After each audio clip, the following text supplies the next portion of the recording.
This is Ryan with Northwest Frame Repair, and today we're working on this golden wood frame. It has a eye wire closure bushing failure, as you can see. This side is nice and tight. Everything's hooked together. No movement, nice and tight. This side, however, as you can see, the top bushing has completely failed and the lens fell out.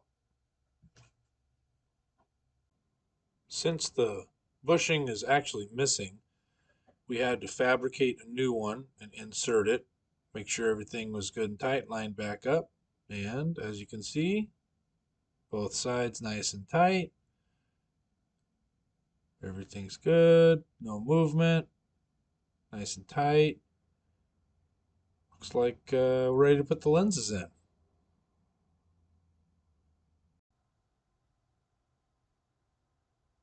Lenses are back in. Everything fits, no gaps. Looks good.